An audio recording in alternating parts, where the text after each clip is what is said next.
지난 20일 블라디미르 푸틴 러시아 대통령이 탑승한 헬리콥터가 우크라이나의 대규모 드론 공격 한복판에 있었다는 러시아군 고위 관계자의 주장이 제기돼 파장이 일고 있습니다. 25일 타스 통신 등 러시아 매체에 따르면 러시아 제32 방공사단의 사령관 유리 다시킨 소장은 러시아 국영방송 로시아 24에 출연해 이같이 주장했습니다. 다시킨 사령관은 대통령 헬기의 안전을 확보하는 동시에 대규모 드론 공격에 대한 방공 전투를 벌였다며 헬기는 사실상 대규모 드론 공격 대응에 진원지에 있었다고 주장했습니다. 그는 이어 임무는 완수됐다. 적의 드론 공격은 저지됐고 모든 공중 표적은 파괴됐다고 덧붙였습니다. 푸틴 대통령은 이날 자원봉사자 및 지방자치단체장, 알렉산드르 힌슈테인 주지사 대행 등을 만나기 위해 쿠르스크를 방문했습니다. 이는 지난 4월 26일 러시아가 이 지역을 해방했다고 주장한 이후 첫 방문이었습니다.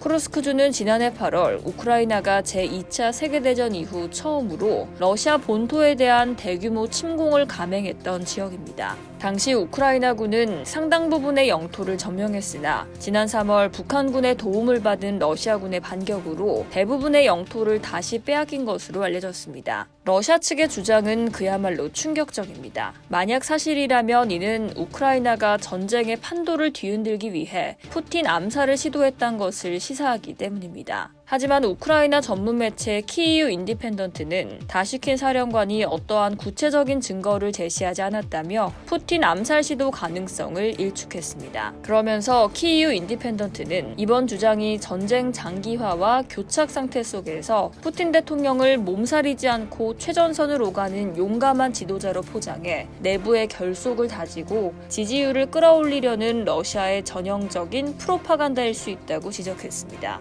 한편 25일 AP통신 등에 따르면 유리 이흐나트 우크라이나 공군 대변인은 러시아가 수도 키이우를 비롯한 전국 각지에 드론과 미사일을 동원한 대대적인 공습을 감행해 최소 12명이 숨지고 수십 명이 다쳤다고 이날 밝혔습니다. 그는 러시아가 총 298대의 이란제 샤이드 드론과 69발의 미사일 등 총 367기의 공중 전력을 동원했다며 이번 공습이 2022년 러시아의 전면 침공 이후 최대 규모의 공습이었다고 전했습니다. 이에 맞서 우크라이나도 러시아 본토를 공습했습니다. 러시아 국방부는 이날 자국 방공망이 우크라이나군의 고정익 드론 110대를 격추하거나 요격했다고 밝혔습니다. 이상 여의도TV였습니다.